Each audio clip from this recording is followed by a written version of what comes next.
नमस्कार, हमीर टीवी भारत में स्वागत है। लखनऊ में भारतीय सहलदेव पार्टी के राष्ट्रीय महासचिव अरविंद राजभर ने प्रेस कॉन्फ्रेंस कर 2027 विधानसभा चुनाव को लेकर पार्टी की राजनीति का ऐलान किया। उन्होंने दावा किया है कि पार्टी की मजबूती के साथ चुनाव मैदान में उतरेगी और 83 विधानसभा सीटों पर अपने उम्मीदवार उतरेगी। इस दौरान अरविंद केजरीवाल राजभर ने कई लोगों तो पार्टी सदस्यता की दिलाई और उन्होंने कहा कि 2027 के चुनाव में युवाओं को प्राथमिकता देते हुए अधिक से अधिक टिकट दिए जाएंगे। वही अखिलेश यादव के आरोपों पर प्रतिक्रिया देते हुए उन्होंने कहा है कि अखिलेश यादव उनकी पार्टी का पीआर कर रहे हैं और इसके लिए वे उनका धन्यवाद करते हैं। विधानसभाओं के दौरे में जो मैंने पाया कि आम जन जब यह जाना उसको सूचना मिली कि मैं गेस्ट हाउस में आया हुआ हूँ या फिर मेरा यहाँ पर कार्यक्रम है, उस स्थान पर अपनी अपनी समस्या लेकर के आए।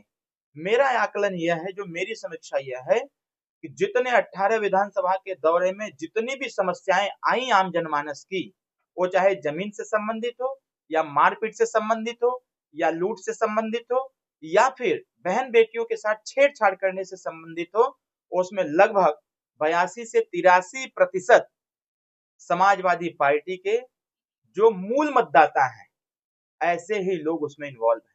ये दुर्भाग्यपूर्ण है। 10 साल हमारी सरकार एनडीए की है, पूर्व में समाजवादी पार्टी की सरकार थी। 10 साल बीत गया, उसके बाद भी समाजवादी पार्टी के सरकार के जो गुंडे, सरकारी गुंडे रहे हैं, उन लोगों को अभी भी उनका बल खत्म नहीं हो रहा है। तो आम जनमानस से यह संदेश आ रहा है कि जब 10 साल के कार्यकाल नहीं है समाजवादी पार्टी का, उसके बावजूद यह हाल है, तो इनकी सरकार बन जाएगी तो क्या हासिल करेंगे आम जन का।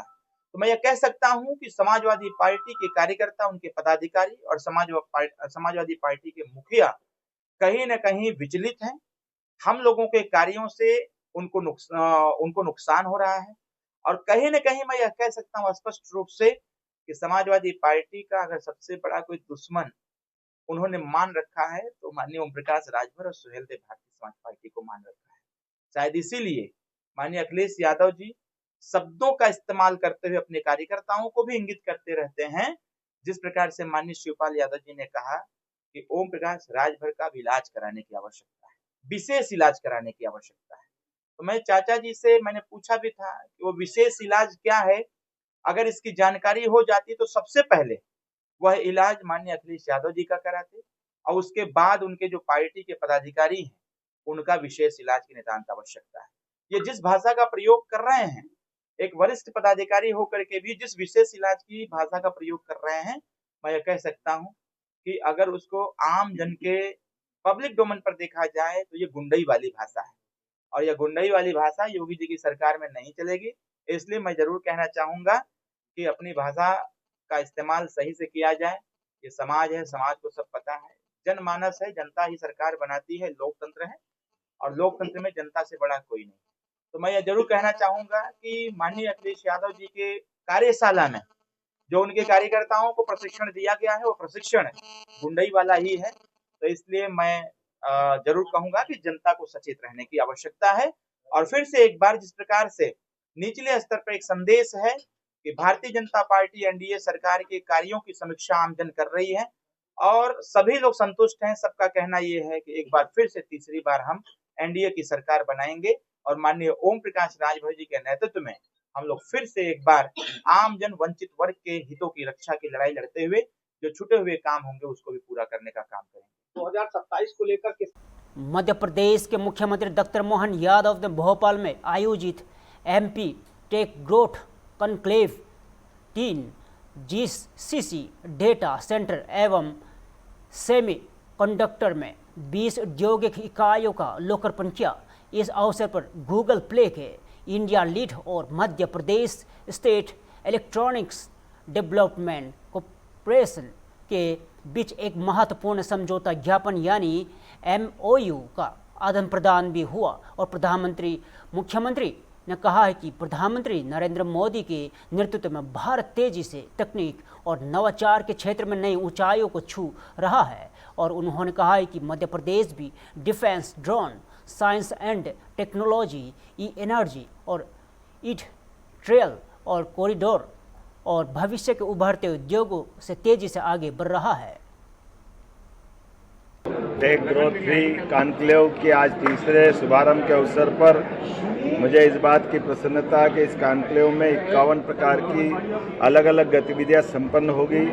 इन गतिविधियों के माध्यम से लगभग 40,000 करोड़ के आसपास का निवेश और लगभग 35,000 रोजगार के अवसरों का एक मौका रहेगा। यह आयोजन मध्य प्रदेश को जीसीसी सेमीकंडक्टर एवं डेटा सेंटर हब के रूप में स्थापित करने की दिशा में एक मील का पत्थर साबित होगा। नई औद्योगिक और तकनीकी इकाइयों 20 से अधिक तकनीकी आईटी ईएसडीएम इकाइयों का आज उद्घाटन किया गया, जिन परियोजना के माध्यम से लगभग 180 करोड़ के आसपास का निवेश और लगभग 1250 से ज़्यादा रोजगार के अवसर मिलेंगे। ये इकाइयाँ इंदौर, भोपाल, जबलपुर में स्थापित होकर इलेक्ट्रॉनिक्स, आईटी और उन्नत विनिर्माण क्षेत्रों को गति देगी। भूमि का आवंटन, जो हम अपना काम जहाँ भी प्रारंभ करते हैं वहाँ पर बीते समय के किए गए कामों के परिणाम भी बताते हैं। नए भूमि पूजन, लोकार्पण और साथ में भविष्य में आने वाली कंपनियों को भूमि का आवंटन भी करते हैं। मुझे इस बात की प्रसन्नता है। उसी क्रम में आज 8 कंपनियों को आईटी पार्क भोपाल और आईटी पार्क सिंहासा, इंदौर में भूमि आवंटन हेतु एलओए भी जारी किए गए। इन परियोजनाओं से लगभग 205 करोड़ के नए निवेश के फिर 1242 नए रोजगार के अवसर प्राप्त होंगे। इससे आईटी, आईटीईएस, ईएसडीएम एवं डिजिटल उद्योगों का विस्तार होगा। अयोध्या के राम मंदिर चांदा मामले में कथित गड़बड़ी के लेकर सुप्रीम कोर्ट में सुनवाई के बीच हनुमानगढ़ी के महंत राजू दास का बयान सामने आया है। उन्होंने कहा है कि यदि सुप्रीम कोर्ट ने जवाब मांगा है तो उत्तर प्रदेश के मुख्यमंत्री योगी आदित्यनाथ और ट्रस्ट के सदस्यों को न्यायालय के समक्ष अपना पक्ष रखना होगा।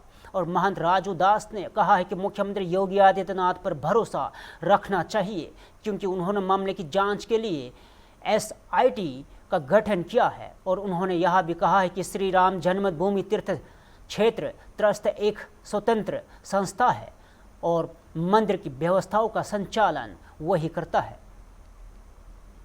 सुप्रीम कोर्ट ने मांगा है तो उत्तर प्रदेश के माननीय मुख्यमंत्री जी, ट्रस्ट और उससे जो भी संबंधित लोग हैं वो जवाब देंगे, उसमें कोई दिक्कत नहीं। एसआईटी टीम गठित हुई। एसआईटी की और भी उसमें जो भी उसमें साक्ष्य, एविडेंस है, प्रमाण है, एसआईटी उसको कलेक्शन कर रहा है और मुझको लगता है कि उसमें कोई भी नहीं बचेगा। और माननीय उत्तर प्रदेश के मुख्यमंत्री पूज्य योगी आदित्यनाथ जी के ऊपर आप विश्वास करिए, कोई भी गुनाहगार कोई नहीं बचेगा। लेकिन जो राजनीति करने वाले हैं उनको स्वयं में अपने अंदर झांक कर देखना चाहिए। राज्य सरकार से एसआईटी से भी रिपोर्ट प्रस्तुत करने के लिए कहा है। नहीं, देखिए, हमने पूर्व में ही कहा कि माननीय उत्तर प्रदेश के माननीय मुख्यमंत्री पूज्य योगी आदित्यनाथ जी महाराज सदैव संवैधानिक रूप से कार्य और काम करते हैं और एसआईटी इसीलिए उन्होंने गठित किया है।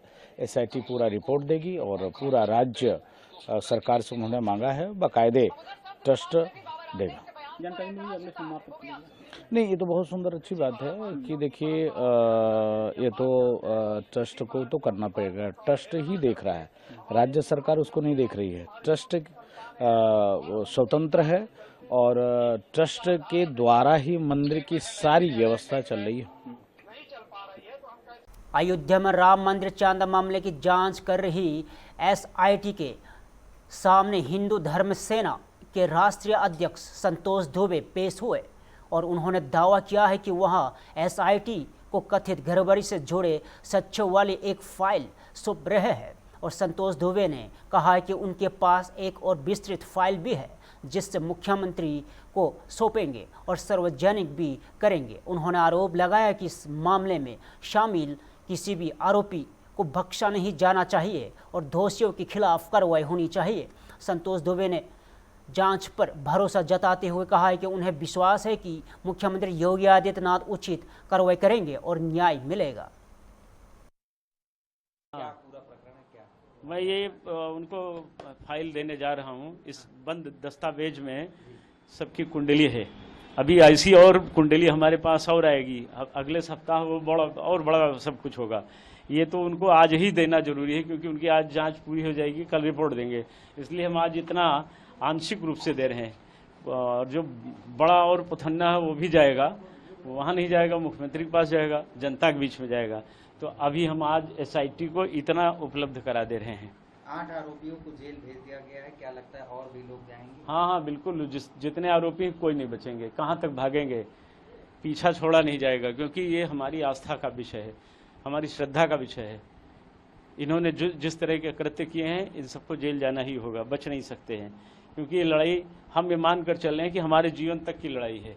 हमने खूब 40 साल लड़े हैं, लड़ाई लड़े हैं ना, फिर लड़ेंगे। जितना जीवन है वो राम काज के लिए समर्पित है, लड़ेंगे, पीछे हटेंगे नहीं। बिना जेल गए इनको फुर्सत नहीं, और बिना जेल भेजवाए हमको भी फुर्सत नहीं है, और ना आप लोगों को फुर्सत है। आप लोग भी सदैव आशीर्वाद देते रहिए, हम इनको बख्शेंगे नहीं, अपनी कलम से हम भी नहीं छोड़ेंगे, और अपने चौथे स्तंभ का दायित्व तो आप निर्वाह करते रहिए। देखते हैं कि चोर भाग के कहाँ तक जाता है। आप बड़ी मछलियों का नाम ले रहे थे, क्या कौन है वो बड़ी मछली? अरे बड़ी मछली चंपत राय बंसल है यार, हाँ। वो अनिल मिश्रा है, गोपाल राव है, बड़ी मछलियां हैं। इनको लगता है SIT उनके ऊपर भी कार्रवाई कर लग रहा है, मुख्यमंत्री जी टाइट हैं, इसलिए मुझे लगता है कि कार्रवाई होगी। मुख्यमंत्री हमारे राज्य का बहादुर आदमी है, क्षत्रिय हैं, और कहने से ही नहीं करने वाले व्यक्ति हैं। संभल से चंबल तक उन्होंने सुधार किया है, हमें विश्वास है वो कार्यवाही करेंगे, क्योंकि उन्हीं के वंश की लड़ाई है ये। राम मंदिर रघुवंशी राजाओं की राजधानी और उन्हीं का मंदिर है, और उसी में चोरी हो रही। मेरी मांग तो पहले से चल रही है कि भैया जिनका मंदिर है उनके लोगों का पता ही नहीं है। ये आकर के कर्नाटक से, कोयम्बटूर से, उड़ीसा से, बिजनौर से, महाराष्ट्र से, गुजरात से आके लोग उस ट्रस्ट में बैठ गए, जिसका बन उसको पता ही नहीं, और बन के रखवालों ने बन ही बांट लिया। ऐसे कैसे चलेगा? तो हम तो चाहते हैं कि, और जो हमें लग रहा है कि योगी जी कार्यवाही करेंगे, क्योंकि अब वो समय आ गया है, वो भी मानेंगे नहीं, ये मेरा विश्वास कह रहा है। कल आपने SIT से बात किया, क्या लगता है आपको SIT से कुछ आपको? हमारे चेहरे से भी तो आपको लग रहा होगा ना, कुछ न कुछ तो मन में संतोष आया होगा। बहुत जो गुस्सा था कुछ ठंडा पड़ा है ना, इसका मतलब कुछ आश्वासन जरूर मिला होगा। मुझसे कहा गया कि आप धीरे रखिए, न्याय होता है पर न्याय में समय लगता है, तो न्याय होगा, और नहीं होगा तो हम तो तैयार हैं ना, हम पीछा छोड़ने वाले नहीं। हाँ, हम तो चलेंगे। इस युद्ध का विराम यही नहीं है, यह विश्राम स्थल है, विराम आगे होगा समापन पर। आज सुप्रीम कोर्ट में भी साक्ष्य प्रस्तुत करेगी SIT? वो बड़ा विषय, वो हमारा विषय नहीं है। हमारा विषय चोरों के खिलाफ है। SIT क्या करती है हम उनको रिपोर्ट दे देते हैं। हाँ, इस यज्ञ में हम ये आहुति डालने जा रहे हैं। इस आहुति का क्या लाभ होता है, ये SIT का विषय है और श्रीमान मुख्यमंत्री जी का विषय है। मेरा विषय कर्मण्येवाधिकारस्ते मा फलेषु कदाचन मा कर्मफले हेतुर्भो मार्ते मा संगोतो कर्मणे। मैं अपना कर्म कर रहा हूँ, फल देने वाले ईश्वर हैं। ईश्वर को लूटने वाला कोई बच सकता है क्या? रामदंड से बचाने काहू कंस, रावण बचो न राहु। रामदंड से बचाने काहू कौन बचेगा? ये भी नहीं बचेंगे। आप देखते जाइए, बचेंगे नहीं। ये जा रहा है, ये जाएगा तो कुछ करेगा, नहीं करेगा तो अभी बहुत बड़ी बड़ी अदालतें हैं। तरीके के साक्ष्य इसमें प्रस्तुत? इसमें सब चोरी का साक्ष्य है। जितना माल गड़पा है लोगों ने, भगवान का खजाना लूटा है, ये सब इसी में पता लग जाएगा। कौन कौन है इसमें? अभी हम आपको मिलने के बाद वहाँ से हम सब। फिलहाल के लिए इतना ही। तजर्बा देखते रहिए हम टीवी भारत।